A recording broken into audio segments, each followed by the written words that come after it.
ನಟ ದರ್ಶನ್ ಅವರು ರೇಣುಕಾಸ್ವಾಮಿ ಕೊಲೆ ಪ್ರಕರಣದ ಜಾಮೀನು ಷರತ್ತುಗಳನ್ನು ಕರ್ನಾಟಕ ಹೈಕೋರ್ಟ್ ಸಡಿಲಿಸಿದೆ. ಮೊದಲು ಕೋರ್ಟ್ನ ಅನುಮತಿ ಇಲ್ಲದೆ ಬೆಂಗಳೂರು ತೊರೆಯಲು ಅವರಿಗೆ ಅವಕಾಶವಿರಲಿಲ್ಲ. ಆದರೆ ಈಗ ಹೊಸ ಷರತ್ತುಗಳಿಂದ ಅವರು ದೇಶದ ಒಳಗೆ ಎಲ್ಲಿ ಬೇಕಾದರೂ ತೆರಳಬಹುದು.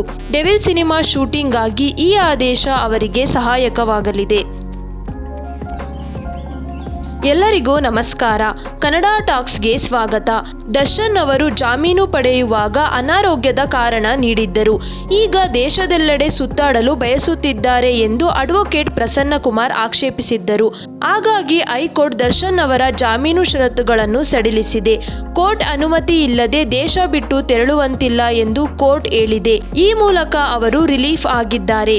ದರ್ಶನ್ ಅವರು ಡೆವಿಲ್ ಸಿನಿಮಾದ ಶೂಟಿಂಗ್ನಲ್ಲಿ ಬ್ಯುಸಿ ಆಗಬೇಕಿದೆ. ಇದಕ್ಕೆ ಅವರು ನಾನಾ ಕಡೆಗಳಿಗೆ ತೆರಳಬೇಕಾಗುತ್ತದೆ. ಆಗ ಪ್ರತಿ ಬಾರಿ ಅವರು ಕೋರ್ಟ್ನ ಮೊರೆ ಹೋಗೋಕೆ ಸಾಧ್ಯವಾಗುವುದಿಲ್ಲ. ಹೀಗಾಗಿ ದರ್ಶನ್ ಅವರು ಷರತ್ತುಗಳ ಸಡಿಲಿಕೆ ಮಾಡುವಂತೆ ಕೋರಿದ್ದರು. ದರ್ಶನ್ ಅವರು ಇಂದಿನಿಂದ ಡೆವಿಲ್ ಸಿನಿಮಾದ ಶೂಟಿಂಗ್ನಲ್ಲಿ ಭಾಗಿಯಾಗಲಿದ್ದಾರೆ ಎಂಬ ವದಂತಿ ಹರಡಿತ್ತು. ಆದರೆ ಈ ಸುದ್ದಿಯಲ್ಲಿ ಸತ್ಯವಿಲ್ಲ.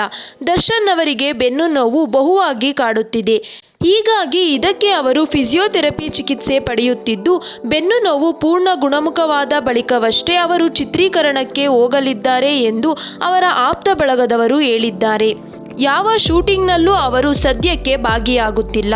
ಅವರು ಸಂಪೂರ್ಣ ಗುಣಮುಖವಾಗಿ ಆದಷ್ಟು ಬೇಗ ಡೆವಿಲ್ ಶೂಟಿಂಗ್ ಸ್ಟಾರ್ಟ್ ಆಗಲಿ. ಇದೇ ಥರ ಸುದ್ದಿಗಾಗಿ ಕನ್ನಡ ಟಾಕ್ಸ್ನ ಸಬ್ಸ್ಕ್ರೈಬ್ ಮಾಡಿ ಮತ್ತು ನೋಟಿಫಿಕೇಷನ್ಗಾಗಿ ಪಕ್ಕದಲ್ಲಿರುವ ಬೆಲ್ ಐಕಾನ್ ಕ್ಲಿಕ್ ಮಾಡಿ. ಧನ್ಯವಾದಗಳು.